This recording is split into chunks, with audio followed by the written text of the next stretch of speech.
afternoon, and welcome to our public meeting to discuss with everyone about our state forest habitat conservation plan. Really appreciate everybody being here. It's an exciting project, and it's important for us to engage with the public and stakeholders on what we're doing here. So we have quite a team here, and we'll take some time to introduce ourselves, but I just wanted to kind of provide the lay of the land real quickly. So we are continuing to pursue an HCP, and the intent is to help us better achieve our mission for managing state forest lands, to achieve the multiple benefits that we provide for managing these lands, environmental, social, and economic benefits. And HCP more and more for managing public lands is becoming more and more clear of the benefits and importance of having a habitat conservation plan. One of the reasons for that is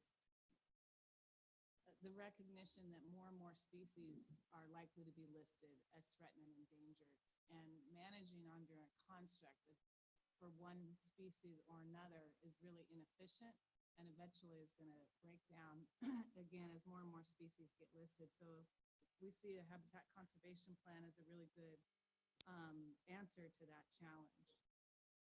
I think everyone here probably knows, just looking around the room, but a habitat conservation plan is a long-term approach to complying with the Federal Endangered Species Act. And so right now we use on state forests an approach characterized as take avoidance. So it's a species by species, activity by activity set of protection strategies.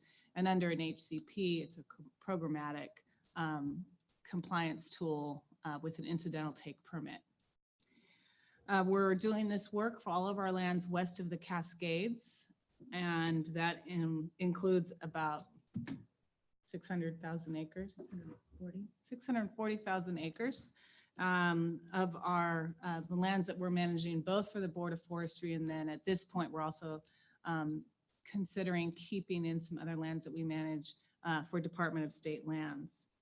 One of the things that I want to be really clear about, and we emphasize this every time we get together with folks, is historically Department of Forestry did manage the Elliott State Forest. Elliott State Forest is owned by Department of State lands.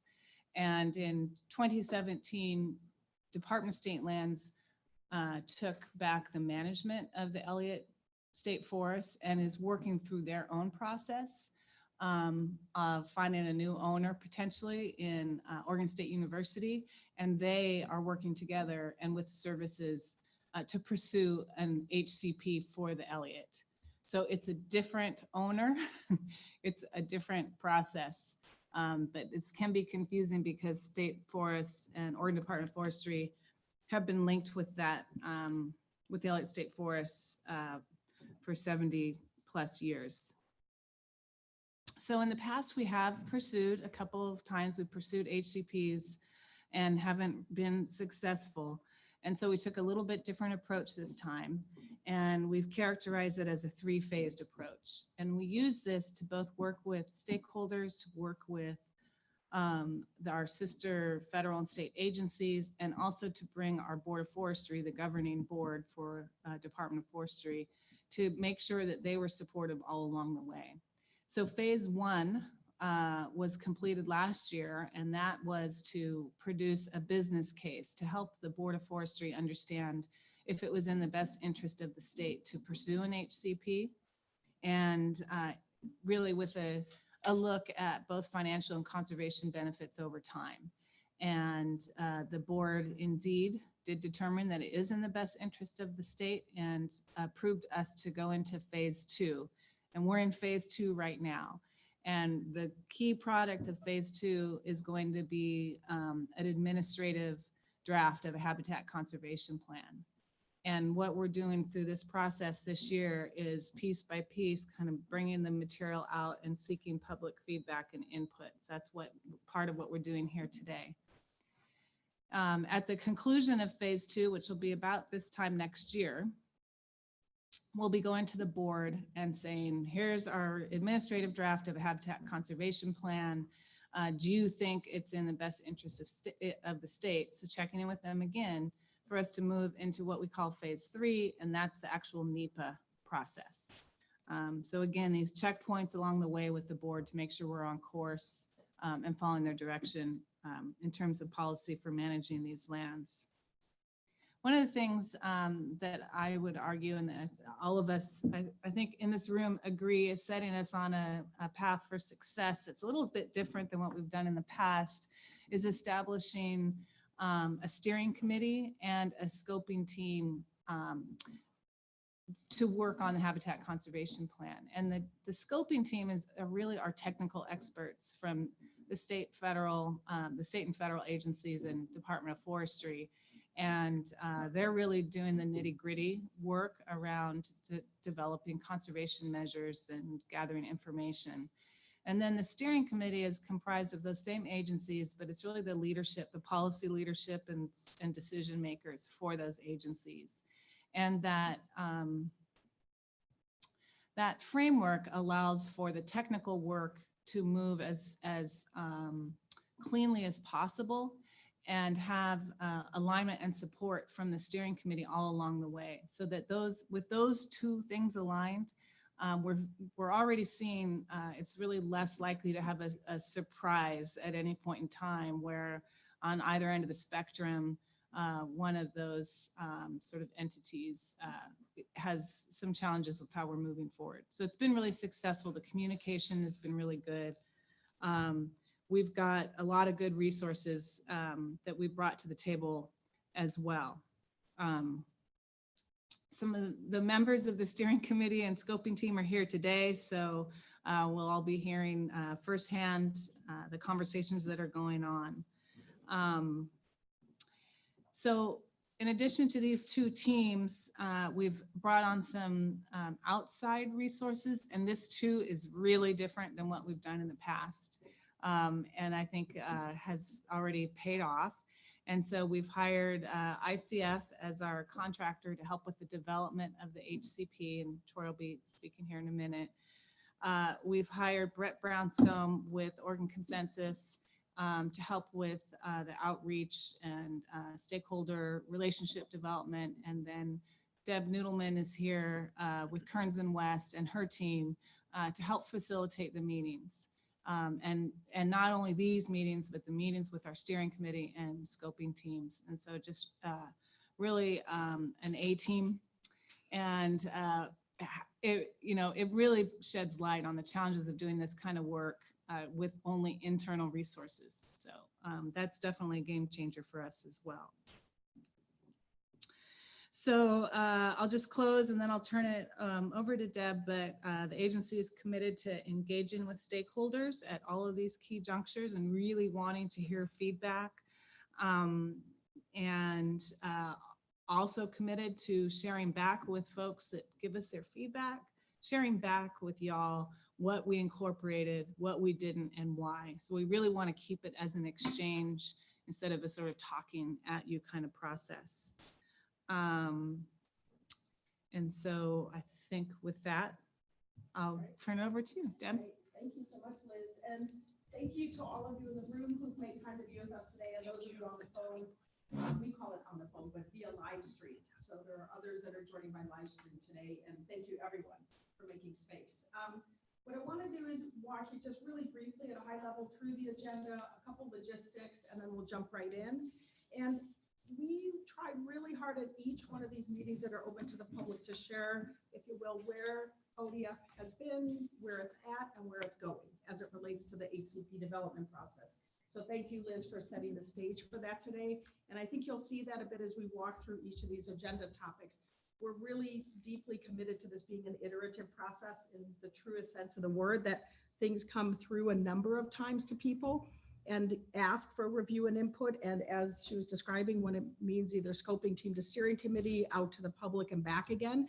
But there's also real interest in that we get things to the greatest extent possible to their almost final products to help put the pieces together so that as a composite by the end, we're hoping that all those pieces will work.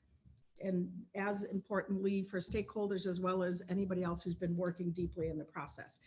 With that in mind, here's your agenda topics for today. As soon as we're done with this piece, we'll jump right into updates. And so that's a really great space, really good to hear what's been worked on, where some of those pieces at, and some of the future pieces, specifically the mission, vision, and goals. So we'll hear updates on that piece, as well as a couple other topics. And we'll do a quick check from any of you in case you also have updates that are relevant to the HCP process. After that, we'll spend the bulk of the time really walking carefully through the conceptual draft of the biological goals and objectives. And so helping you understand what it is, what phase of development it's in, and what's left to do with that. And for this piece, we want to make sure there's some time for your questions, any concerns you might have, and any suggestions for input. And we'll talk by the time we finish that section that there's additional time after the meeting to also provide your input. We'll then move on to upcoming topics as we look again at this stepwise approach to developing the HCP. And so there's a number that are pretty much right around the corner, including conservation actions, impact mechanisms, effects analysis, and timber modeling.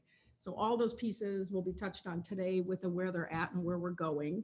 We always leave some space for some summary and next steps and any other questions, concerns you might have. And then we'll adjourn the formal part of the meeting by 3 o'clock. And we always leave at least an hour at the end. If you have more you want to talk about informally, we do have scoping team and steering committee members with us, and having a chance to really just be able to talk with people and share and have some discussion.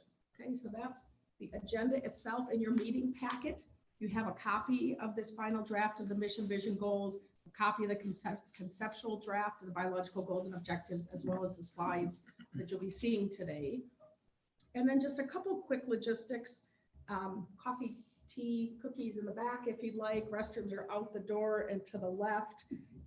We have microphones near us while we're speaking so that the live stream can hear. When it comes time, if you have a question or something you want to say, we'll grab a microphone and get it to you. What else? It looks a little dark, but the lights are off so we can see the projector. I felt the need to say that. You also have at each of the tables some public input cards. So if there's some comment or concern you want to leave, and you either want to say it and note it for us or just need to say it, please leave a card. And then I think just my only last little piece is we always have a set of ground rules. Pretty straightforward for this meeting. Honor the agenda so we can get through all the topics. Listen to understand. Please ask questions if you need to and help understand why. Share your interests and learn about each other's interests, and avoiding side conversations and put our cell phone in silent mode. I just also want to mention we have a couple groups that are always here and had unfortunately conflicts, and they needed to be at conferences and other meetings.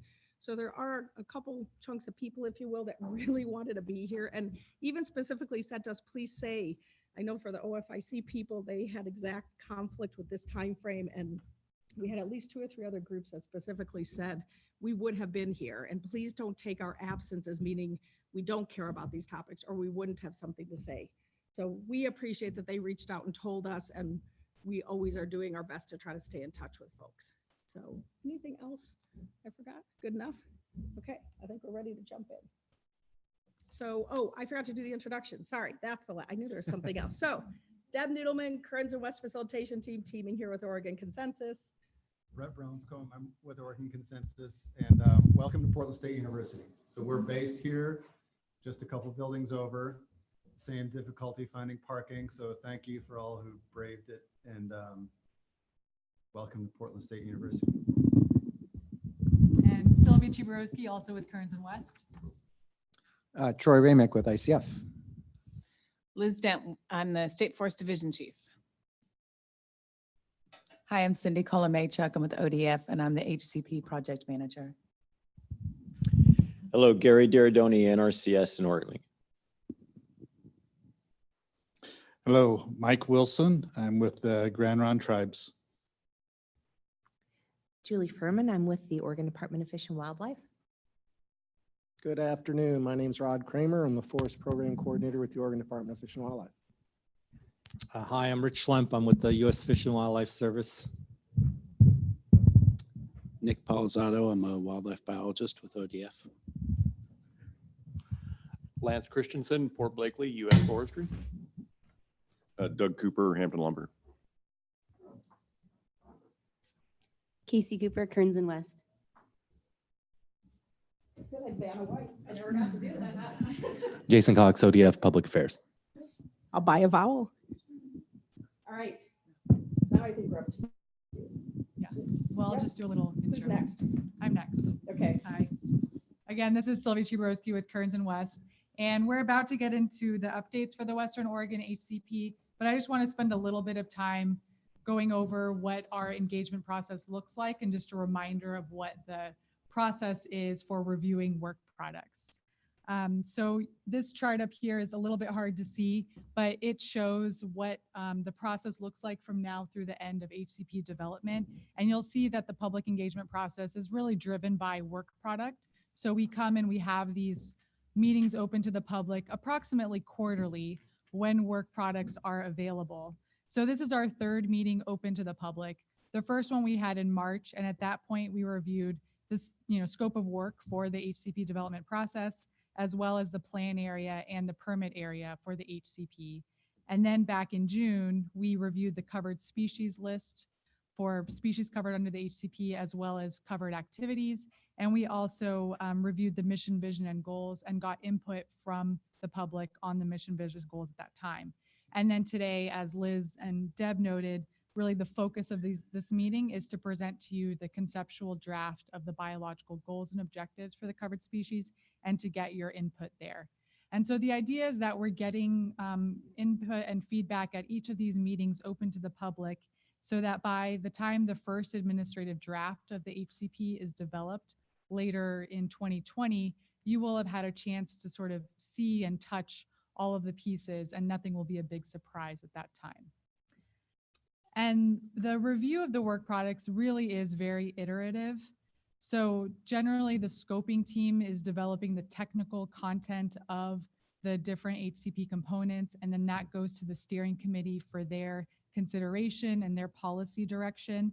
And then once those products are sort of, you can say, approved by the scoping team or steering committee, they'll then go to the public and to stakeholders and to the Forest Trust Lands Advisory Committee, the FTLAC with the counties, for their input.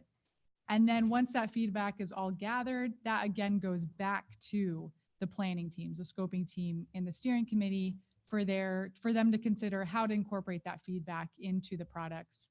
And then we come back to you and show you what the steering committee did with your input. So it's really iterative. We're hoping that you have a number of opportunities to touch on each of the major HCP work products. And so the products that have been developed to date really have been the plan area, the permit area, the covered species list, the covered activities, and the mission, vision, and goals. And so today, Cindy is going to start by going into the mission, vision, goals. And just as a reminder, the scoping team and the steering committee really worked to develop those. The public reviewed them at their last meeting. We've gotten pretty good amount of feedback, and the steering committee has incorporated that into a final draft. So today you'll see kind of what the steering committee did to get to that final draft. So I'll turn it over to Cindy.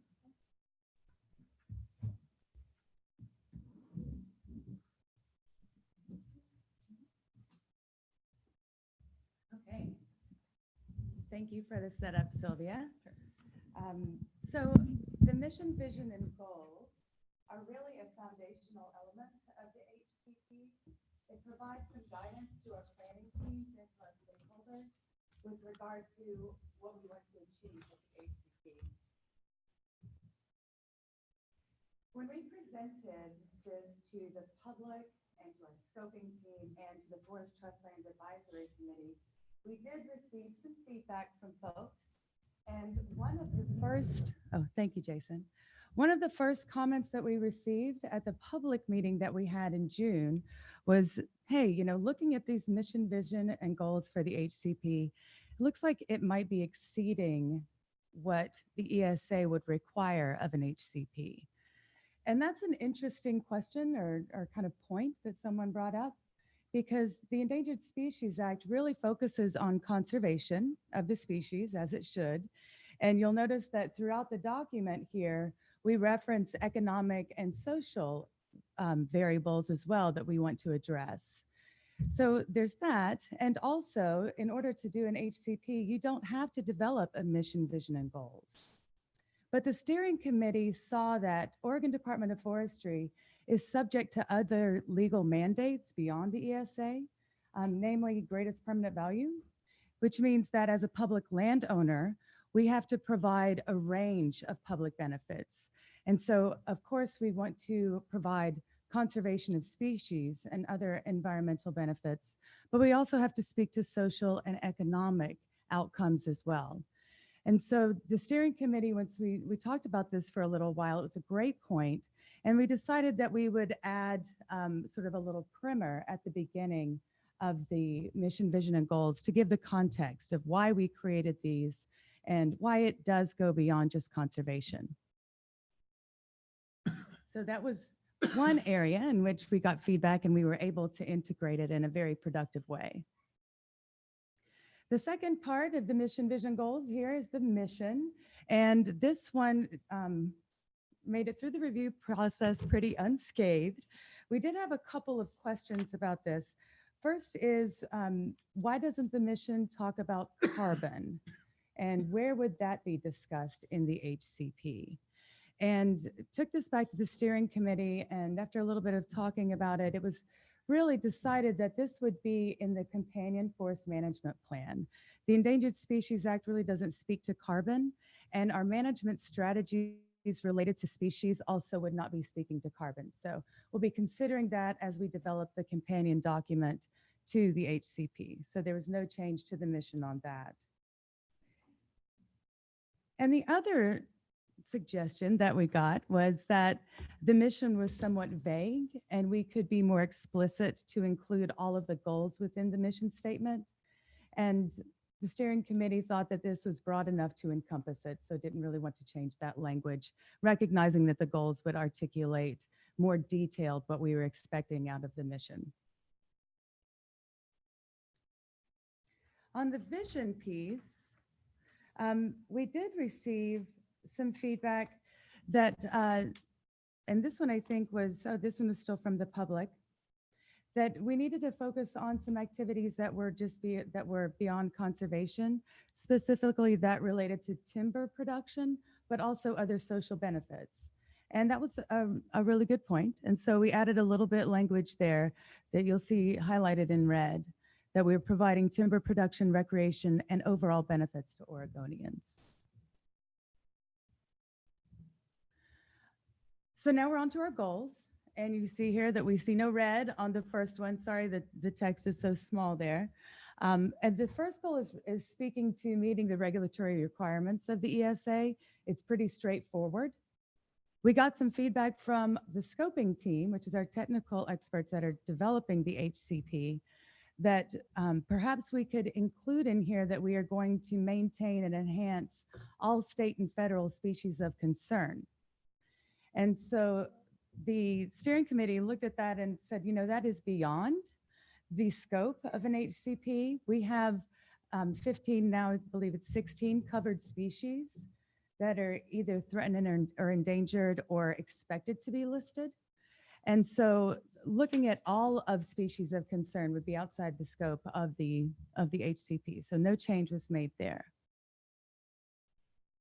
Again, second goal here was not changed at all. And this one again is more straightforward, and it speaks specifically to GPV and those outcomes that we have to accommodate in order to be in compliance with our greatest permanent value rule.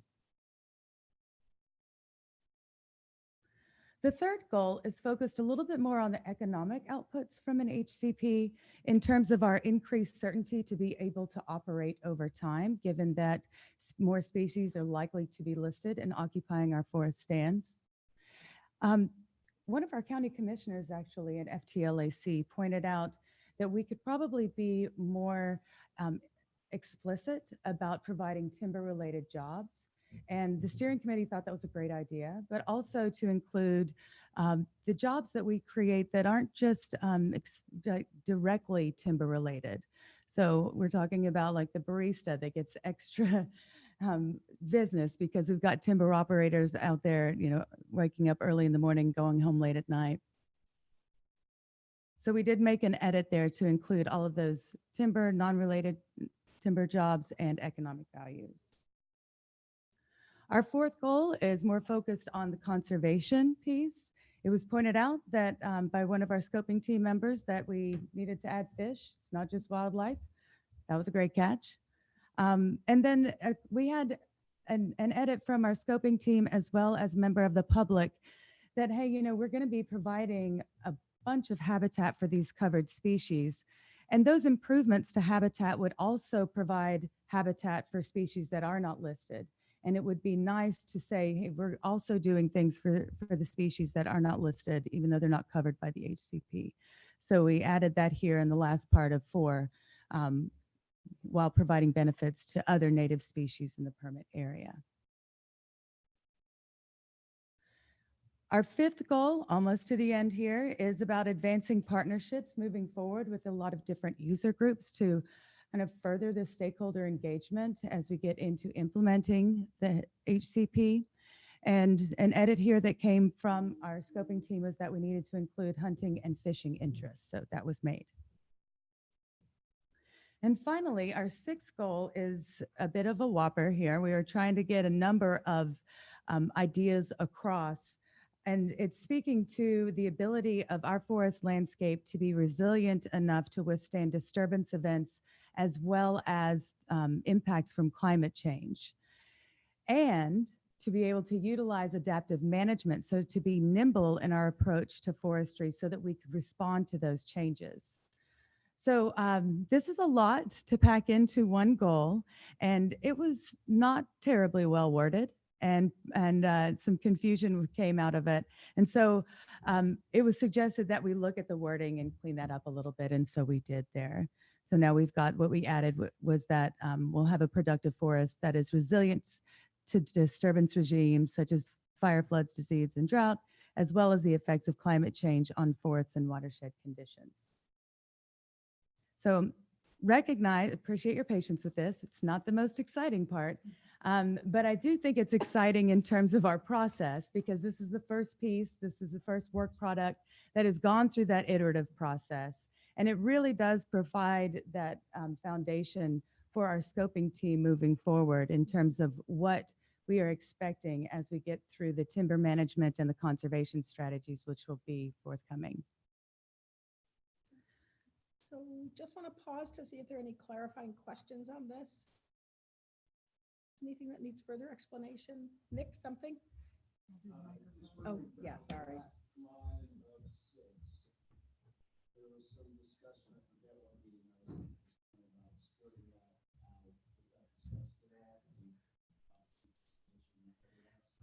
So the question was about the last line of 6, which introduces adaptive management.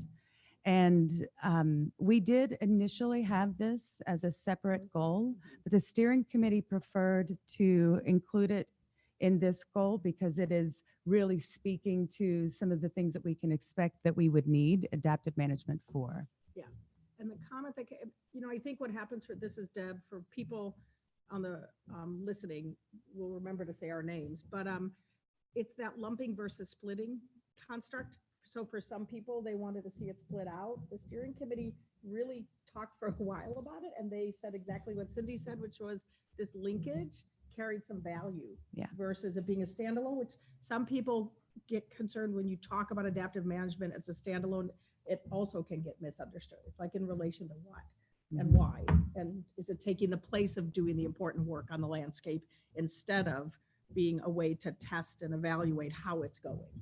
So that was the steering committee's way of trying to message about that and chose to leave it together. Yeah, helpful clarification. Anybody else? Any clarifications, questions, observations? As process people, it's been nice watching it go through this many iterations and get this much attention. I think it gives a really strong foundation of information and understanding. I think that was a big part of the value of taking kind of that go slow to go fast with it, to help people get on the same page about what they're doing and why. So thank you, Cindy. Yeah. Great presentation on it. Okay, so able to check the box on that. I think we have a couple other updates. I think, Troy, you have one, I think, species, or is it on this? I think I'll just do it as when we lead into the, Yeah, that's fine. just the, You want to? Yeah, Okay. yeah, Okay. that's Anybody else, any other updates relevant to the HCP process that you want to share? Okay, all right. we have anything else left in this section? Is that it? No? Good, we're good? All right. So I think now, Troy, we're gonna let you move on and we'll give you the majority of the time since we took a little bit of it away at the beginning. We'll give it back to you, we hope. All right, great.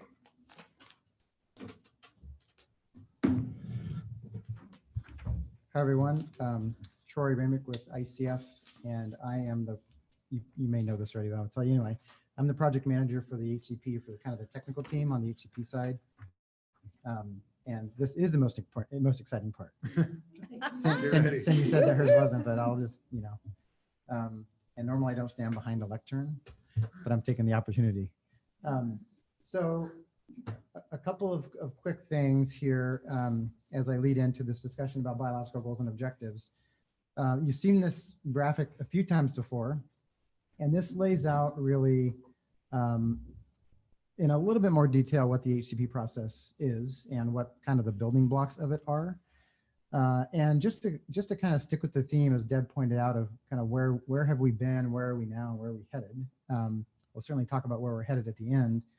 But just a reminder that where we've been has been kind of in this area. So it's really a lot of the background information, setting the stage for the HCP, sort of setting the baseline in some ways, if you want to think about it that way. And that really has to do with things like, the purpose of the HCP and the mission, vision, goals are part of that. The environmental setting. So what is the nature of the forest today? What habitat does it provide for species? What species are we going to include in the HCP as covered species? Remembering that the result of this will be permits for the covered species, for each of the covered species. So we have to think carefully about that. And then also as important, what activities will be covered under the HCP? So what activities will we be getting permits for under the Endangered Species Act? And the HCP really is all about describing that intersection of the covered activities and the covered species on the landscape. What is the effect? How much conservation or mitigation do we need to do to offset that effect? And how is that going to happen over time? And that's really, in a nutshell, what the HCP is all about. Today, we're going to talk about kind of the middle. There's a lot going on. A lot of arrows are stacked up right now, and I'll explain what that means. Before we do, though, the process of determining what the covered species are, and we were talking about this a little bit before the meeting, actually. We did go through kind of an iterative process where we created some criteria, some species selection criteria to determine which species should be included in the HCP and which species maybe should not be included. That's an important and deliberate process because every species that you include in the HCP has to be treated as if it were listed today, even if it's not currently listed. So the same level of analysis has to take place on all of the species. And so oftentimes the amount of information we know about a species weighs heavily on whether or not we include it. And similarly, as we go through the planning process, sometimes that covered species list changes a little bit, often not a lot, but a little bit. And I think the last time this group was together or we had a public information meeting, we had decided to remove a species because as the analysis sort of unfolded, we found out that it really didn't occur or cross state lands very much at all, and in fact would probably be avoided through future forest management activities. So we didn't include it for coverage. And since then, the coastal Chinook has been petitioned for listing. And so discussion at the scoping team has been, let's think about maybe including that as a covered species because it actually occurs in the same streams and overlaps with all of the species, all the fish species we're already including. So the conservation lift there is, there's going to be a lot of conservation benefit already built into what we're doing for that species. We don't know if it's going to get listed or not. It's just a petition at this point, but just in case it does, we thought it would be prudent to include it at this stage as a covered species. So we do now have 16 covered species, 9 fish and 7 terrestrial species. And that, I'm not going to go into any more detail about that, but if you want to talk about any of the species later, we certainly can. So now that we've sort of, oh, I'm sorry. Oh, yeah, sir. Quick question. Is that timeline changed from the last time you were doing it? It has changed. Maybe just repeat I'll the just repeat. question. Yeah, so I'll just repeat the question. Yeah, the question was, has the timeline changed from the last time we presented to the group? It has changed a little bit. the main thing that has changed, I think originally we had a board decision. Liz set the stage and talked about the decision with Board of Forestry going from the HCP into the NEPA process. I think originally that was going to be in July of 2020, and that has moved to September. And that mainly just had to do, my understanding is with the board schedule and agenda, less about, when the process would be done. So this changed a couple months. Liz, did you want to say any more about that? Okay. So where we are now, we've kind of been in this stage where we've been, setting the process up and kind of creating a little bit of a baseline and framing up what the HCP is going to look like. And now we're very much in the analysis phase, I would call it. So now that we know what the species are and the plant area is and the covered activities, we can start thinking about what is that intersection? How are the covered activities going to affect or potentially affect the covered species? And what does the conservation strategy need to be to offset those effects? I'm going to talk about the conservation strategy more in more detail, and we're just kind of in the beginning phases of that. But you can see that we then get into, after that analysis gets pretty well in hand, we get into a process where we then start thinking about monitoring and adaptive management. So one requirement is that all of the commitments made in the conservation strategy, we have to know whether or not it's actually working over time. And so they have to be monitored at some level in order to answer that question. So there will be a monitoring and adaptive management program. What will HCP implementation look like? Sort of roles and responsibilities, and what is that process going to look like? That process is just barely underway now, but the reason why these are stacked up like this is because all of the decisions we make are that come out of the analysis on the effects analysis and conservation strategy, definitely play into decisions related to monitoring and adaptive management and implementation. So we start to think about all of those things at the same time. And then we have to also, another required element of the HCP is you have to demonstrate that it can all be paid for and where the funding will come from. And so again, that process is just barely underway as it relates to all of these other ongoing efforts. So we put all that up there and note that, this is all kind of stacking up and the work is in progress. And eventually, early next year, there will be this kind of first administrative draft of the HCP that will be, the full document, all the analysis and everything that I described all put together. And that will, come together in time for that board decision in July as to whether or not to move into the formal NEPA process. So the issuance of the federal permits is a federal action, and so it has to go through NEPA, and that's why there is a follow-on NEPA process. And so that's where we are, kind of where we've been and where we are. So what I'm going to talk about today for the remainder of my time is really just kind of the beginning stages of the conservation strategy piece, namely the biological goals and objectives and what those are and what stage of development they're in and how we've gotten there. And then as we get towards the end of this piece, there will be plenty of time for discussion and questions. And so if you have a burning question, happy to take it now, but if not, we can always have time at the end to discuss more. So we say conservation strategy, and that's, two kind of loaded terms, but it does mean something, and it actually means a lot in the context of an HCP. Specifically, it means kind of a combination of what we call biological goals and objectives, which I'm going to explain more about. What are we trying to accomplish biologically in the HCP? What are the conservation actions we're going to use to accomplish those goals and objectives? And then how will the applicant, in this case ODF, how will the applicant track progress over time? So I mentioned that we have to be able to demonstrate that the conservation strategy is working, or if it's not working, we have to have a plan to adjust to make it work. And so included in the conservation strategy is not only what is it, but how are we going to track it over time? And then the inclusion of the adaptive management program, what if it's not working, what adjustments are we going to make? So that all has to be sort of included in the HCP, and we collectively think about that as the conservation strategy. And remember, the conservation strategy is really tailored to offset the effects that the covered activities are likely to have on the covered species. So it is a permit-driven process, and it's important to point that out because there's lots of other words that kind of float around out there when we think about conservation, like species recovery or whatever. And in some cases, it may be that we contribute pretty heavily to the recovery of a species, depending on the distribution of that species within the plant area. But very often we're just contributing to the recovery of that species, or at least maybe if the species is not yet listed, we're contributing to pushing out or pushing off a listing over the course of time because we're implementing conservation actions on the ground for that species. So we do really have to have a good understanding of what the actions are and whether or not they're working. So specifically, biological goals and objectives, those are words that, we did not choose those words. They're a required element of any HCP. And the Habitat Conservation Planning Handbook that has been put together by U.S. Fish and Wildlife Service and National Marine Fisheries Service explains in detail what those are and what they're used for. Biological goals broadly describe, the sort of desired future condition, like what I always kind of say, like, what world do we want to live in? At the end of the permit term, where do we want to be with respect to the covered species?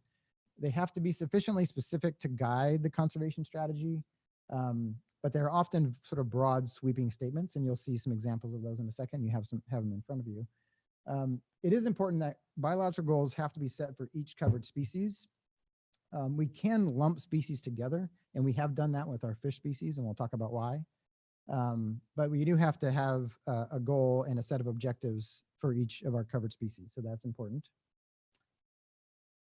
And then on the biological objective side, that's where things start to get pretty interesting.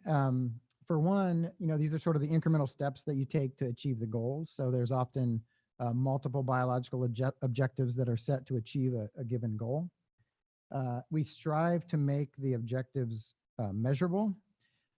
As much as possible anyway. And the reason why we do that is because the objectives really become sort of the measuring stick for whether or not the HCP is being successful. So I mentioned the monitoring program that will be implemented over the course of the permit term. The question that the monitoring program will be trying to answer is, are we achieving the biological objectives as they were written, or at least working towards the biological objectives over time? So the biological objectives become pretty important pieces of the puzzle here. And the more measurable they are, the easier it is for us to answer that question. Yes, we have achieved that, or no, not quite yet, but we're getting there, et cetera. So that's really important. As we review those in a second, we can think about that. Before we turn to the table and talk about some specifics around the goals and objectives, I wanted to point out some words that you'll see repeatedly in there. They're actually listed on the top of the table as well for reference. But as we were putting the biological goals and objectives together, and I'll explain the we in a second, we, by the end of that time or into that process, realized that we needed, first and foremost, to be as consistent in our terminology as we could. And we needed to be very deliberate about the words that we were using, because words really matter here. And so we landed on these three words that you'll see over and over again: conserve, maintain, and enhance. And they're defined here, and I don't necessarily need to read them, but I think just overall, it points to the fact that, conserve is assuming that something already exists, or you're sort of, you're protecting it from destruction. It's already there. Maintaining means that something is there and it seems to be functioning about at the level that we would expect it to function. Like, we don't always have to make everything better if it's already functioning all right. But a lot of the times we will be enhancing, so there will be actions implemented in suitable habitat to improve the quality or improve certain aspects of the habitat for our covered species. So conserve, maintain, and enhance. And a lot of times you'll see that we use all three of those at the same time, because a lot of times we're doing all three of those at the same time. We are conserving what's there, we're maintaining the stuff that's working really well, and then enhancing the pieces that need to be better. So those words were used pretty deliberately. And then the process we went to or have gone through so far, kind of how we landed on the goals and objectives as you see them today. The scoping team, and earlier it was described kind of who is on the scoping team. Some of those folks are here today. We went through a process where the HCP technical team, led by ICF and the ODF technical staff, put together basically kind of a first draft of the biological goals and objectives, and then took it into the scoping team in kind of a workshop environment, and met several times, actually several all-day meetings, where we literally put them up on the screen and just worked together as a group to modify the statements and change them, add, subtract as needed. And it was a bit of an iterative process. It was originally a combined group of folks, both terrestrial and aquatic. Then we broke up into teams in subsequent meetings, and then came back together and made sure that we, didn't do anything that, that didn't allow us to accomplish the goals of other species. And landed on I think what is a pretty solid, relatively simple and a pretty solid set of biological goals and objectives. Since then, we have been then going out and sharing these more widely, getting input from others, including in this forum, and this has gone out in emails to you all in a larger group, of course. And we're now at the stage where we're very much kind of, in the discussion phase about them. We do specifically call them conceptual biological goals and objectives, and that is because you'll see there's lots of blanks in there still. There's lots of X's that you'll see. We don't have all of the quantitative details yet. That will come out of this analysis process that is underway now, this effects analysis and building of the conservation actions, which I'll describe later. Eventually, all of those will be filled in, and we'll know in a lot, quite a bit more specificity about what is happening and where and why.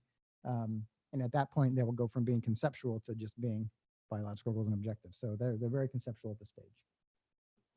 Yeah, sure. Mm-hmm.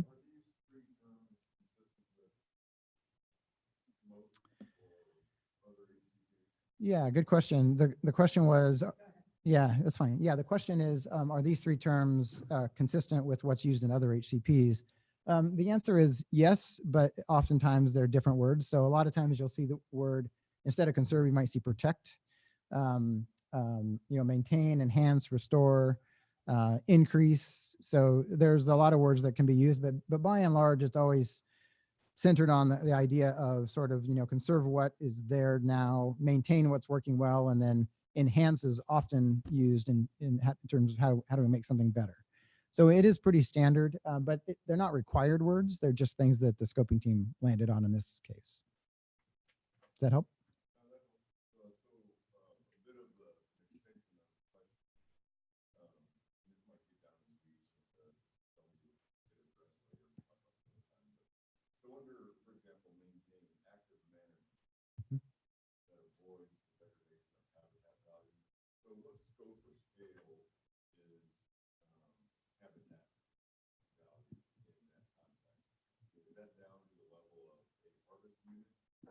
Or is that describing habitat value across the entire permit area or plan area, excuse me?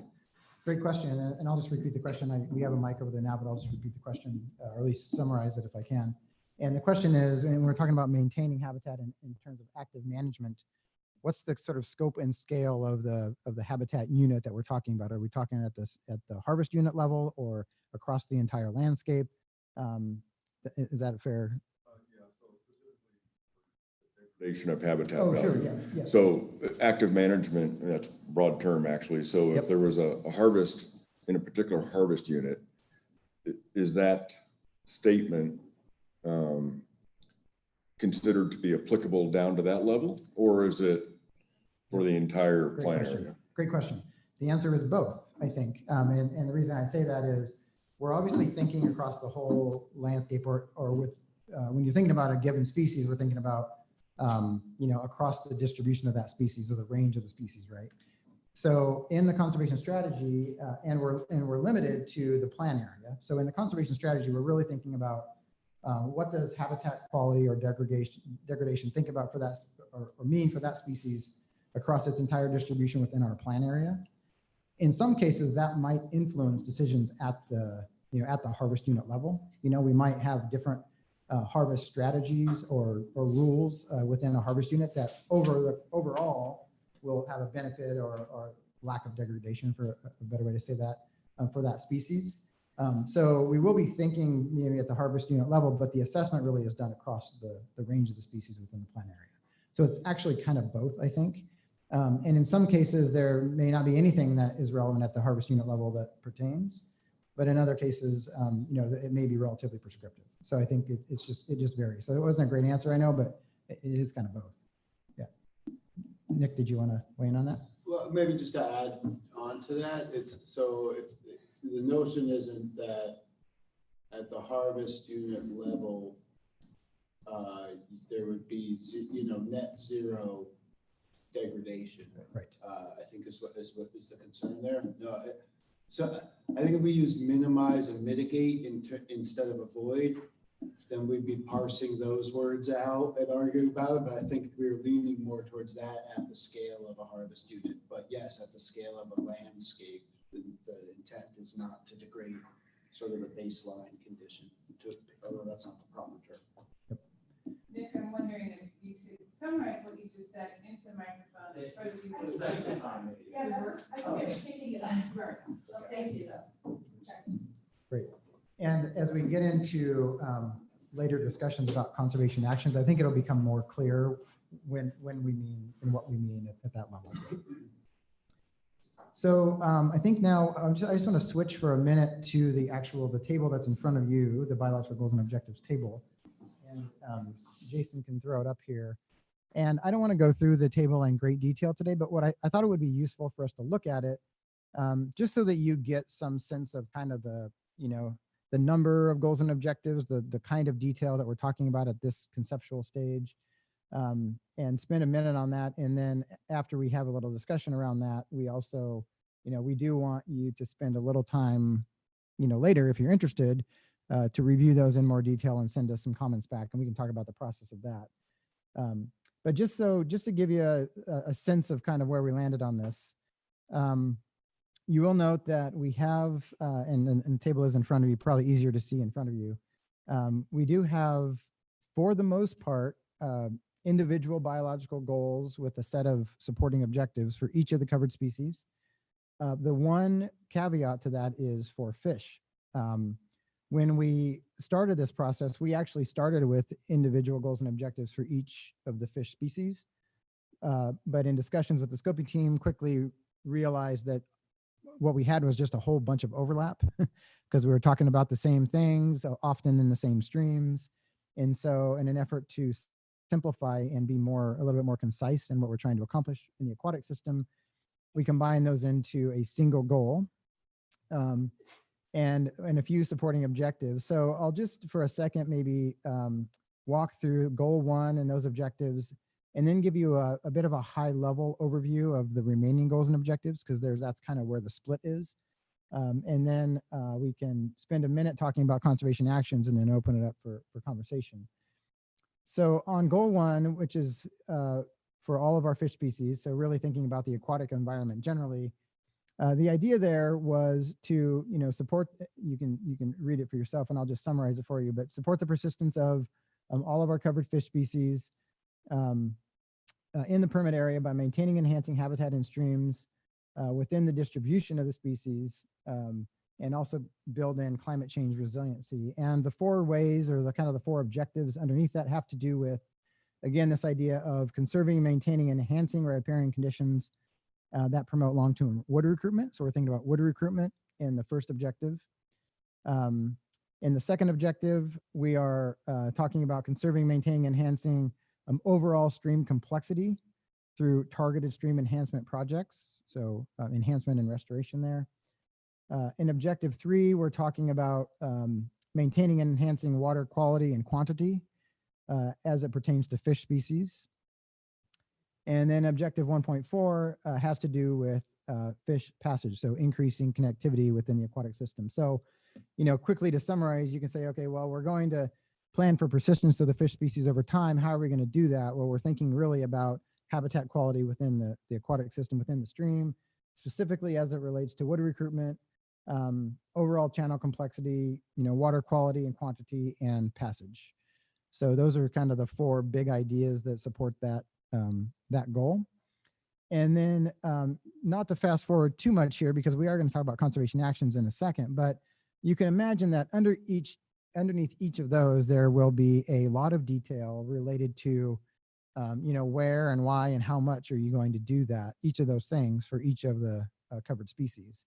So we know these are high level and conceptual, but we also know that there is a lot more detail behind that coming down the road. Then as we move into the other species, and I'm not going to go through all of them, but just to give you an idea of the basic, oh, I'm sorry. Yeah, go ahead. It's okay. There you go. access. Sure. So on, oh boy, on the fourth objective there, I was kind of interested in the choice, I guess I'll say, of the words during the course of routine construction or maintenance work. So why, if there are barriers to passage, would the intent be to, I guess I'll say, wait or delay work to eliminate those or remove them or enhance or maintain? Well, get my words right there, but why would you wait for routine construction maintenance work? I don't understand that. Yeah, that's a good question. We included that language in there at the end of a conversation about, you know, what is sort of the existing condition on the landscape now. A lot of barriers have been removed, a lot of work has been done, and the thought in those conversations was that there's not a lot of big barriers out there that need, you know, like immediate attention, and that as ODF, or really any landowner, is going about, you know, routine sort of road management strategies, they are upgrading culverts, as an example, or other road crossings to conditions that are actually enhancing fish pasture. So it actually is happening now. So it's a little bit more about kind of reporting the news, reporting the way that it will happen. It is a good point, though, that if there are instances where there are barriers that, for whatever reason, it doesn't seem like there's going to be road maintenance or work, or, you know, in the near term or maybe ever, that we would still want to have the flexibility to address those. So it may be more about creating a little more flexibility in that language. Is that your concern, Doug? Oh, I just thought that enhancing fish passage is I mean, obviously that's the right goal. And to accomplish it during routine maintenance work or construction work just seems like it's delaying or putting off what might be work that needs to be done or should be done. Yeah, so it's kind of semantics. So. Yep, good point.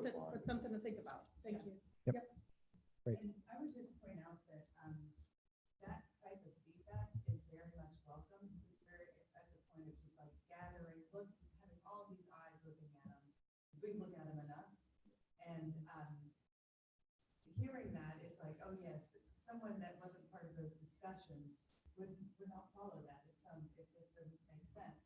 So thank you for that, because that's very valuable. Also, thank you for pointing out the definition of maintain and how that does raise a bit of an eyebrow when we use the word degradation. So that's something that we can also take back to the scoping team. And then just for transparency in the conversation, Liz just pointed out that objective 1.2 is sort of also getting at enhancement and stream projects there. So these are, I'm just flagging some of this in terms of the feedback that we can provide to the scoping team. So this is exactly what we need. So appreciate that. Great. Can you go to the next page just to give a little flavor? So, so the aquatic, by the way, it probably doesn't surprise you. We spent probably half our time on that one objective about aquatics, which in reality is for 9 of the covered species. So that's probably okay.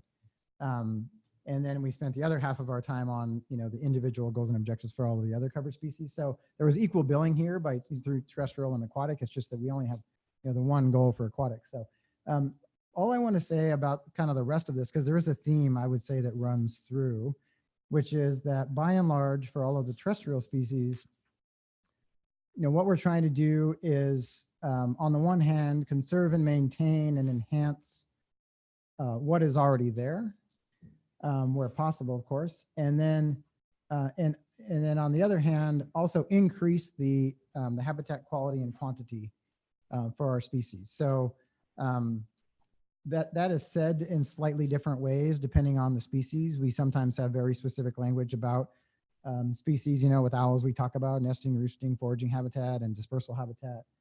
For other species, we might just speak about it more broadly. But by and large, that is what we're trying to accomplish. It is to, you know, conserve kind of the best stuff out there to the best of our ability, enhance it if it needs enhancing, or maintain it if it doesn't, if it's already okay. And then strategically look for opportunities where we can increase the quality and quantity of habitat. Now, there is obviously going to be a rub there, right? Because we're also talking about covering timber harvest. And so we're not going to be conserving everything. There is going to be timber harvest on the one hand. And so that's where the conversation is headed next, which is, what is the level of timber harvest that's needed on the landscape, and where? What do we know about species, and including species habitat quality and quantity? And then how do we, in a smart way, try to accomplish both of those things in a way that, can be balanced over time? And that's really the sort of the secret sauce of any HCP. And we're just in the very beginning stages of that process right now. I think I'll pause there because you have the goals and objectives in front of you. If you have any specific questions or thoughts about any of the specific words, happy to talk about that. Or if you have any broad statements about kind of where these are and what they represent, I'm happy to do that too. Deb, do you want to? Can you tell also about the x-axis? You said that in another- Yeah, I mentioned it earlier. I'll mention it again. So you will see that there are some blanks, or a lot of blanks in there. Those eventually, the intention, particularly at the objective level, is to make those quantitative, so they're measurable. So we will say something about, this many acres of that type of habitat for that species eventually. Because we haven't gone through the analysis piece, the effects analysis, and then eventually the conservation strategy, we haven't been able to fill those X's in. So we will loop back on that in the coming months as that process plays out. And this is just Devin on the process side. No, you see them as X-axes now. Obviously, the next time they come out, or whenever you have that content available, that box gets opened up. There's nothing there right now. Sometimes people see XX and say, "Show me the rest." It's like this because it's not there yet. That's right. Yeah. It's in development. Yes, that's Okay. right. Yeah. One comment here. Oh, sorry. I mean, to hold hands with you, Doug. So the question or comment is, do you have all those metrics as they are today on the land base? In terms of the species habitat, you mean? Well, for each of the metrics, and just pick one. So at least X number of acres of habitat that is either known to be occupied or otherwise suitable nesting habitat. I mean, just all of those metrics. Yep. Can you tell us today what those numbers or figures are? Yeah, in some cases, we know quite a bit about the species, obviously, things like owls and murrelets, we know a lot about. In other cases, we know less about the species, and we're working through kind of a habitat suitability modeling process. Actually, for all species, all the terrestrial species anyways, to get a sense of not just where is the habitat, but what is the sort of the quality of the habitat today, with the intention of, over the course of time, being able to say something about how much at the end of the process, through a modeling exercise, at the end of the process, how much habitat will there be on the landscape, and what do we expect the quality to be over time? So we are working on that very much right now. Yeah. And maybe just one more comment on that. I think that's a combination of those models have been developed through a combination of existing occurrence information for the species that we have it for, and then pulling information from the literature, either other models or other information that have been pulled or that have been developed through the scientific literature, pulling that into a modeling exercise with an ODF stand level data, so that we can represent at the stand level kind of what we think about habitat quality on the landscape. So that's where we're standing right now. Nick, do you want to weigh in on that? This is Nick. I'll just add to that quickly. So like short answer would be no. The only acres we could provide today would be the number of acres of ODF lands in owl sites and in occupied marble murrelet management areas. We don't have habitat acres calculated for any of these species yet, and we're going through the process that Troy just described. Okay, helpful. So opening it up, other questions, concerns, observations? Anything you'd like clarified? Can we bring that up for Cindy? Thanks. I'll talk about that. Okay. Sorry. No, you're good. I'm just curious about kind of the root of that question, and if you can just tease that out a little bit more. Here we go. He'd rather skip. So it just comes from the basis of, what we've, I guess with the FMP or this plan. So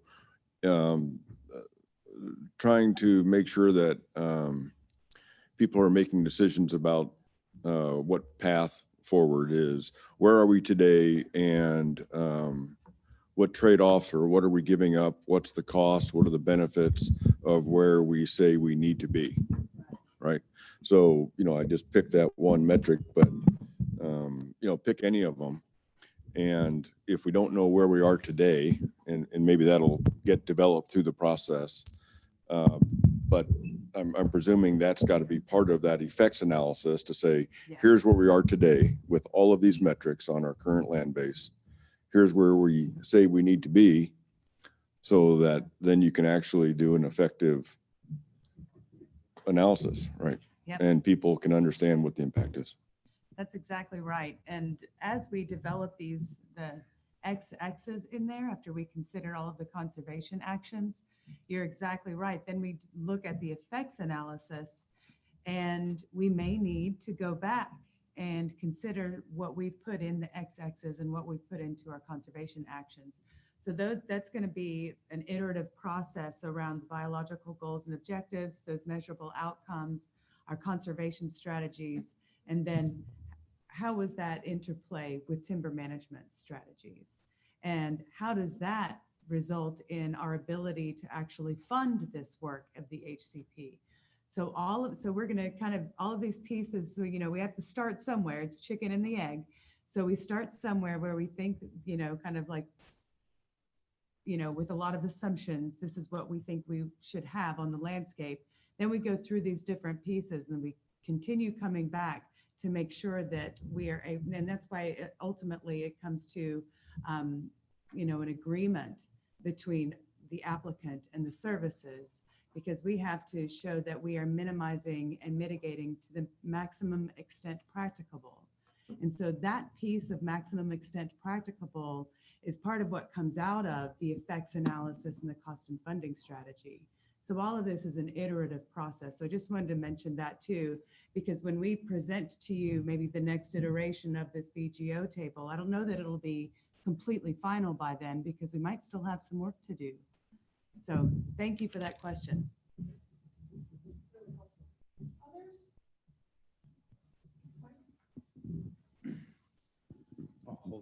Okay, sure. Get to the right spot.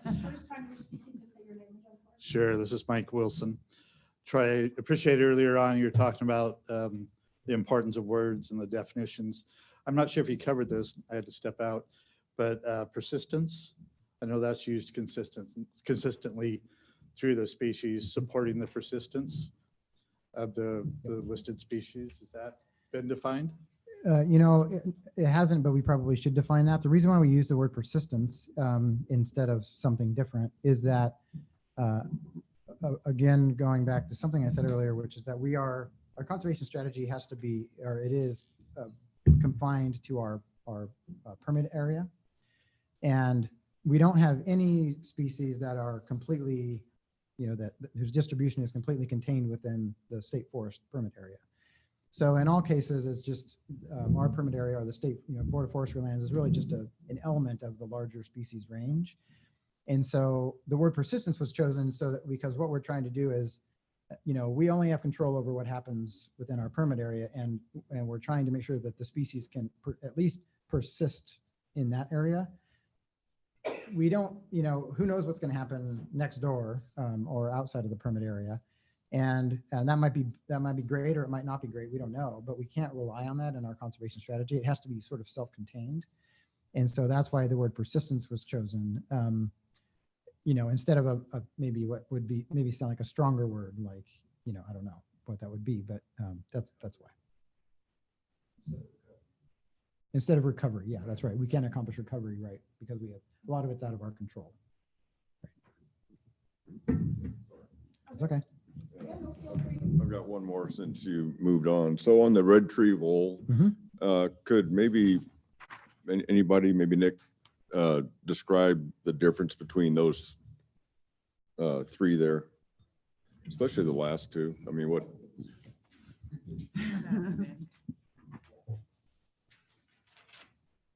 Put you on the spot. Right, okay, so for the tree bowl, the three objectives, 7.1 is conserve, maintain, and enhance at least XX acres of currently occupied.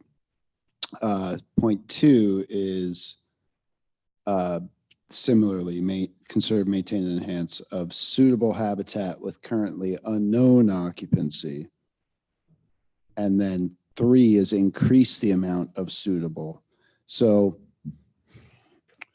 we don't know that much now about what's occupied. We have actually, we haven't done survey work for, we've done only very limited and research-oriented survey work for red tree bowls. So we have identified a very small number of occupied sites, which we know are not representative of our total occupancy. Total occupancy is probably quite a bit bigger. So 7.1 is obviously for those sites that we know today are occupied, do X. And then point 2 is to address all that other stuff out there that we haven't surveyed that may or may not be occupied. So what that implies is that we would do some work initially to look at where there are occupied sites on our landscape. It doesn't say, and all of those, it says XX acres of suitable. So point 2 is about going out and identifying places where they are today. Presumably, if we have an understanding of that, then we can think about point 3, increasing the amount of suitable in appropriate places that then improve the likelihood of persistence for those existing occupied areas. So it's like what's occupied, which we only know so little. Go determine some more and then go do some work around those areas. Basically, it's kind of 1, 2, 3. Thanks. Julie, something? Yeah, so I just wanted to clarify, is that an effort to kind of prioritize the effort, first where we know it would do the most good, and then, where we have additional ability, then to go where we have less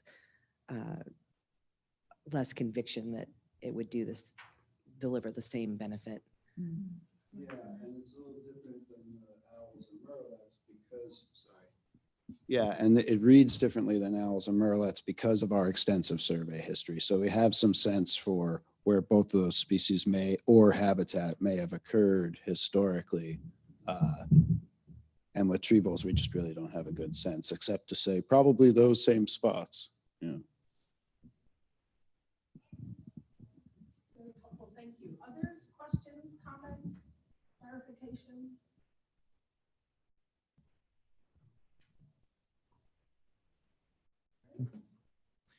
So one more note before we leave this topic, and we can at that point we can talk about process and getting comments and all that.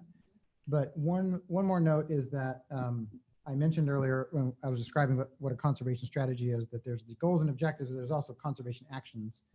And the conservation actions become, probably the most important part of the whole thing. It's what are we doing and where and how to get to those goals and objectives. So I'm going to talk more about this in a minute in terms of like where we're headed next, but I didn't want to leave the discussion without pointing out what the conservation actions are and how they will get kind of folded into this process. So the conservation actions very simply are what's going to actually happen on the ground, right? And they'll all be done in a way that gets us towards the biological objectives, but they're very specific targeted actions on the ground. You can imagine that there are or there can be multiple conservation actions needed to achieve a biological objective. And so in some cases, we'll have several objectives that are aimed towards an objective. And I have a kind of a cartoon example of that later in the presentation, just to put a finer point on that. And then also importantly, you'll see, eventually you'll see that this includes both operational practices and conservation practices. And what I mean by that is, for example, when we're talking about, water quality or just in-stream habitat conditions, you can imagine that road management is a big piece of that, right? And so there will be conservation actions that are tied to the process of road management, and in many ways just sort of memorializing how road management happens on the landscape and reporting on how that influences habitat quality in the stream, for example. So that's a very operational kind of conservation action. And then in other cases, you can imagine that there would be very sort of conservation focused, like a stream restoration project. You would only be doing a stream restoration project if you were aiming to improve, or enhance or restore the condition there. So that would be a very targeted kind of conservation action. There's really no operational side of that. It's just a conservation oriented action. So I just wanted to point that out, that a lot of this will be operational, but there will be some targeted conservation actions. And I'm going to talk more about kind of how those are going to develop and where we are with that in the next phase here. So maybe with that, I'll pause and we can talk just a little bit about kind of the process on getting feedback on the goals and objectives. Does that work? Yeah, just a little bit. Take this back. So first, we want to thank you for the comments and questions we've already received. And for those of you on the live stream and those of you in the room, I just want to repeat what Cindy said. This is what we really want to be doing. And, we mentioned where the mission vision goals had gotten to. And what we want to remind all of you as we head into this piece of work that these are conceptual at this point. So we have kind of just a series of questions for you right now. And then as importantly as the door has opened and it's staying open. So we want you to take some time after this meeting. We know there are people that couldn't make the meeting today. We know that there are folks that might not have had a chance to even look at this yet. And so we want you to keep thinking, talk to your colleagues, talk to other stakeholders, and get back to us, okay? And so I'm going to kind of end with, I'm going to kick off with what I'm going to say at the end, which is that we want to give you additional time through the 25th, isn't it? So at least a good solid week and a half, and let us know if you need more time. But here's some of the questions. I mean, one is you've already been doing some reflection on what you think about the biological goals and objectives. You didn't really get to say, does it feel like there's anything missing? Like just off the cuff, and we know you're going to take some more time on it, but if as you're listening to me walk through these questions and your wheels are turning, let us know if you think there's something missing. Are there gaps? Are there inconsistencies? And do you think the statements are reflecting what you would be seeking to accomplish through an HCP? So from where you sit on the landscape and from your understanding of what an HCP can and cannot do, does this seem to start to resonate? And I really appreciate Troy saying earlier what we're heading into as we link together first the goals and objectives, then later on we'll get to the strategies and actions pieces. But all this combined is kind of that secret sauce he said, which I think is an interesting way to think about it, but it is kind of the heart of the HCP is another way we say this. And so does it resonate? Does it seem to reflect at the higher level when you're thinking about goals and objectives? Is it really working? Was that not close enough? Sorry, I'm looking like, am I being heard? I thought my voice was projecting, but I can't. Hello. And then if for whatever reason you want to talk more, let us know. So after the meeting, we're glad to set up some smaller group meetings, or if you know there are other stakeholders that either couldn't be here or will have some more to say, please let us know. And because between these open to the public meetings, we're happy to do smaller group meetings to take a deeper dive on these topics. Okay. So I just want to pause again, bring up anything else for people in the room, any other thoughts or observations at this point?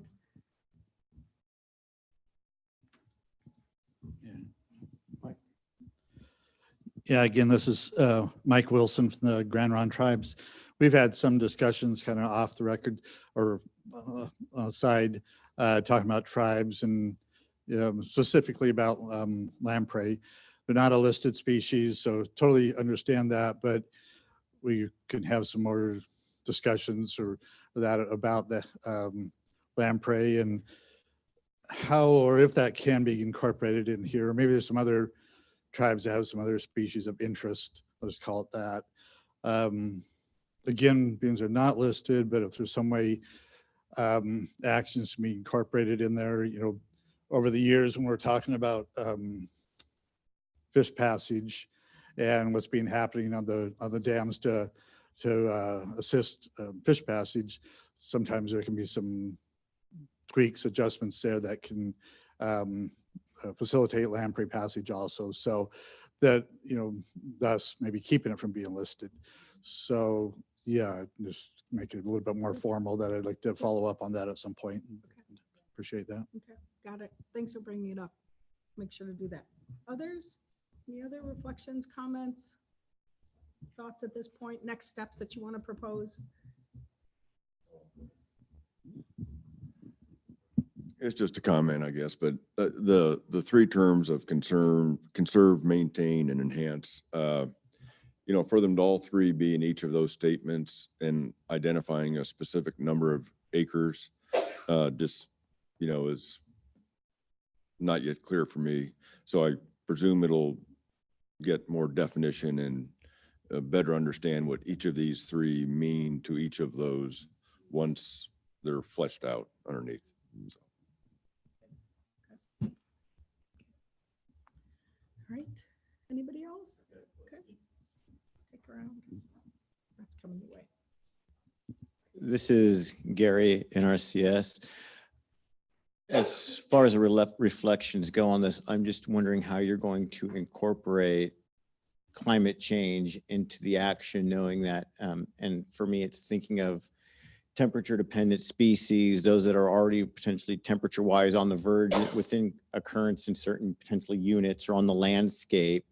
And if temperatures are in fact going to increase, is that a part of the mitigation or operational parameters? Is that where that's going to be incorporated in, to essentially say, we understand that species ranges are going to change, where they currently occur now, they're not going to occur in 10 or 15 years. Let's plan for occurrence potentially outside the range to accommodate such moves.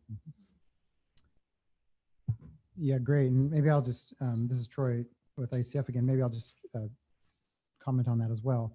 So the answer is yes, and it's tricky, but it is definitely something that's on our mind. And where possible, I've been talking a lot about modeling, species habitat modeling. We have some modeling going on the aquatic side as well, specifically about things like temperature. And what does that look like now, and what do we think it's going to look like over time? And we're talking about, several decades here of the permit term. So things will definitely be different at the end of the permit term than they are now. The requirement within the HCP is that we define that to the best of our ability and account for it up until the point at which it's at least predictable. Certainly there could be things that are not predictable, or sometimes we call that unforeseen circumstances. We will define that in the HCP. So what level of change can we credibly predict based on models and other information, and what do we not know? The part that we can credibly predict, we have to have a plan for. And the main thing about that is we have to make sure that there's enough funding in place within the context of the HCP, and the adaptive management program is set up to identify and respond to those changes over time, and the funding will be there. So we'll try to kind of build it into our models as much as we can now, but also know that a lot of that's just going to be adaptation down the road. So yeah, that's what we're doing. Any others? I think we're ready to keep Okay. going. Thanks. Good. Yeah, great. So just a couple more slides here. And then everybody has to have at least 2 cookies for you. We'll help with that. Yeah, I'll have 3. So that was kind of what we're doing. That's what we've been working on lately, and appreciate any feedback you have on any of that. And the next time you see those goals and objectives, they'll look a little bit different because of all the input we've been getting. But just a couple slides here on where we're going next. So I mentioned conservation actions, and I described a minute ago what those are. I don't need to reiterate that, but we're now getting to the place where we have to begin to quantify all of that information, and it will get fairly specific. The federal agencies that issue the permits, they need a certain amount of assurances that the conservation strategy is going to be defined well enough that it'll be implemented appropriately, and that if it is achieved, that it actually will create the benefit or the kind of the lift, conservation lift for the covered species as as described and as we anticipate. So we have to go into a fair amount of detail, species by species, in the conservation strategy and describe that. And that has everything to do with, what are we going to do, how much, and where. So really quantifying it. And some examples of that. So we just talked about the biological objectives, and they're all pretty high level, and that all sounds good. But you can think about examples of, for example, a couple of points I have here are simply like, what silvicultural practices will be used to enhance species habitat. So we just talked about, what does enhance mean, and where are we going to do that? But what is it going to be, and what are our expectations about what that's going to look like and what it'll give us over time, and on what kind of time scale as well. What are the riparian buffers going to be? Something that's always on everybody's mind. How big will they be? Where will they be placed, and why? How will they help us with things like climate change over time? And then what about restoration actions, particularly in the aquatic system? Where will those occur? How will they be strategically placed to address some of the known limiting factors for fish species on the landscape, for example? So a very direct connection between some of these conservation actions like this, the benefit that we're expecting to see for our covered species, and kind of, when and how much over time. So it's about to get very quantitative, but we are just kind of at the very beginning stages of that analysis piece, and I've mentioned some of the ongoing modeling. This is the cartoon I was referencing earlier. So this cartoon really just gives you a little bit of a sense of the way that conservation actions could actually support multiple objectives. These actions are, the actions will be much more specific than this. This is just really for demonstration purposes. But you can see, for example, and just to work across here, this is, an aquatic example. You can see, for example, that, whatever the riparian strategy ends up being, that actually gets us, towards 3 out of our 4 biological objectives. So it's going to have a wood recruitment element, a stream complexity element, and a water quality and quantity element. Those 4 things are, remember, the 4 objectives that we discussed under the aquatic goal. And then, fast forwarding to things like minimize road effects, that helps with passage. It helps again with quality and quantity. It also helps with stream complexity, downstream of those crossings. And so just to illustrate that we'll be making these connections within the HCP in much greater detail. But I think, cartoons like this help us kind of visualize exactly where we're headed. And it's not meant to be an exhaustive list. It's really just for demonstration purposes. On the other side of this, there is, or there will be some sort of policy level timber harvest modeling going on. So we're not talking about getting down to the implementation plan level. We're talking about kind of policy level modeling, just a sense of kind of, how much and when is harvest going to occur, and what is that going to look like? Enough detail that we can say something about how that harvest, will or will not affect the covered species. And then also enough detail that we can say something about what our expectations are about how the forest will grow over time in response to that harvest or those silvicultural practices. So that's kind of the level of timber harvest modeling that will be occurring. Also working on developing kind of what we're calling forest goals and objectives. So we have the biological goals and objectives, but we also want to make sure that we're balancing that with forest goals and objectives. What are we actually trying to achieve from a forestry perspective with the silviculture actions as well? And then just a note there that ultimately once developed, the timber harvest model, it'll have both silvicultural actions and HCP conservation strategies. So we are developing the covered species habitat models in a way that it can very easily link into the policy level timber harvest modeling.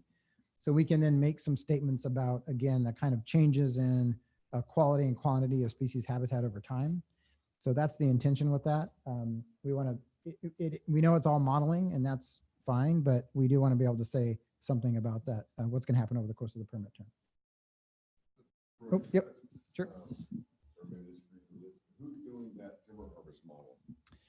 That's a great question. So Can you just repeat that, Troy? Oh, yeah. So the question was, who's doing the timber harvest modeling? Greg Lotta from University of Idaho is on our technical team helping with that work, along with work with ODF technical staff.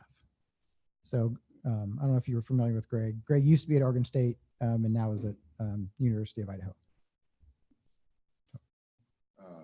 So why wouldn't it be, or is it consistent with the modeling that the ODF staff currently does on timber harvest? Well, it is similar, but there'll be. So two things, as part of hiring ICF, they brought a lot of technical staff. And so part of this was to, this is part of the package of what ICF brings to us is a whole network of folks that they have working on this type of stuff. It's going, I'm not sure if it's going to be the same. So in the most recent, we used Patchworks to model harvest and revenue over the future. I think we went out for 50, 75 years. I'm assuming this isn't a Patchworks. I can Are speak. you using Patchworks? I can speak to it. Yeah, sorry. Are you third? Well, the second thing is, which is where I actually thought you were going, is we'll be doing some analyses for the forest management plan around harvest projections. And so we're working to make those consistent with any analyses that'll be done to help the board make their decision in September as far as, do we continue to work on the HCP or do we stay with the take avoidance plan? So those are two different things, but I wanted to make sure you knew that. Well, that's kind of, That's where you're. well, it's part of where I'd be asking the question, Yeah. just not knowing, Mhm. is it an apples to apples comparison with what work you've done in the past and what you would have as a base case now versus what the HCP, and if it's a different model, you're gonna get a different answer. Yeah, Right. and it's all the same. So it's all the same data inputs that, ODF has been using historically. We are revisiting all that data using Patchworks, and in some ways sort of simplifying, making some tweaks to like the time horizon, for example, and how we're including some of the constraints on the model, but it's all the same ODF based information, and ODF staff are heavily involved in that process. So Greg is just involved really to provide capacity. So yeah, it's totally consistent. Yeah, very similar to what we did with the AFMP, just not quite just a dusting off and rerun. There's a lot of updating, but very, very similar, very familiar to folks who were tracking the previous plan revision. And mostly it's just bringing the stand level inventory data up to date, things like that. So things you would do anyways. Yep. Yep. Yep. Great. Others? Great questions, great observations.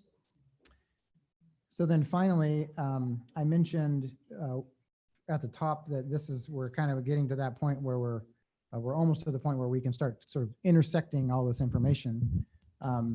And once the policy level timber harvest modeling gets done, which is a little bit uncertain at this point in time, it'll be at some point in the near future, we'll then be able to start thinking about how does it interact with the way we understand how species use the landscape through either modeling or known, kind of known occupancy on the aquatic side. And what is the likely effect going to be from covered activities over time? And then remember the charge of the HCP is to sort of quantify that effect over the course of the permit term and then come up with a conservation strategy that avoids, minimizes, and mitigates that effect. And so that's where we're headed next. The reason why there's all those X's in that conceptual biological goals and objective table is because we don't have that quantification yet. So we still have a few other pieces to work out. So I just wanted to point that out, that we're getting there, and that is definitely the next stage in this process. When we talked about this meeting, and I think that the information that went out around this meeting, we sort of built it as like conservation strategy part 1, and then that assumes there will be conservation strategy part 2, and that part 2 will be the more quantitative pieces, a lot more about conservation actions and a lot more about kind of what our expectations are on the landscape from the conservation strategy. So that's where things are headed at this stage. So at what point will that timber harvest model information be available? I don't know right now. We're working through it. I would say probably, I'll just say early next year, maybe. I don't know. It's a little uncertain at the time. So there's two, right? Oh, the FMP, yeah. Is that, so there's two, I think, processes here, and it can be confusing. So I'll just take a minute to backtrack on that. For some of you in the room that may not know, in addition to pursuing the habitat conservation plan, we're working with the Board of Forestry to look at revising our forest management plan for take avoidance. So the analysis that there's a couple, I'd say there's two main bodies of analysis that need to be done. One is, does a revised forest management plan with take avoidance improve conservation and financial outcomes? And that's the body of work that we're bringing in April to the Board of Forestry. And that there's some modeling there looking at projected harvest levels, revenue, conservation outcomes. We're calling that the business case. It's basically the same methodology that we used last year with the board for them to decide if it was in the best interest of the state to continue to pursue an HCP. So in the fall, we'll repeat that business case. And that's using the same, that's the apples to apples, same approach to modeling with revenue, harvest levels, and conservation. And the question there for the board is, which way now? Do you want us to continue working on HCP, or do you want us to just switch gears and focus entirely on take avoidance? So that's the business case analysis. I think there's a separate analysis on this effects analysis. That's right, within the HCP. Within the HCP itself. And so the timeline for that is, I'm assuming, middle of the year next year. Yeah, probably. So that's a little bit later. First and foremost will be this business case analysis, just comparing the current forest management plan to a revised forest management plan using take avoidance as our ESA compliance tool. Yeah, and it's complicated, but that's yeah, the story. No, that's a great explanation. Thank you, Liz. And on the process side, this is Deb. Sylvia and I are whispering for a sec. We think maybe somewhere in first quarter, there'll be another meeting open to the public, but we always link them with new information coming out. So we're gonna wait and see the pacing that the scoping team is able to pursue and at what point there's sufficient gathering up to bring it forward in another open to the public meeting. Mhm. Fair, right? So we think Yeah. somewhere in first quarter, likely? Okay. So, sorry to keep going down this path, but so if it's at the end of the first quarter or middle of next year, isn't that after what you had on the timeline as having done the effects analysis and being completed with conservation strategy? Sure. Yeah, I can't really. I was trying to give you this microphone, but I can't. Sorry.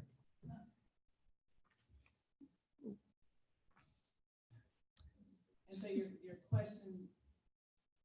Yeah, so you've got conservation strategy effects analysis ending Right. in February. So that's what I'm saying. So somewhere in first quarter, we have to see their pacing. It could be January that we come back to all of you, but we don't have a That's date right. set yet. And that's, Yeah. and I think the point that Liz was making was this analysis is, specific to the HCP within the context of the HCP. Right. There is this separate analysis, which also involves policy level timber harvest modeling that will be used for the FMP comparison in April to the board, and then a subsequent comparison to a selected FMP and the HCP later in the year. So there's a couple of parallel tracks here.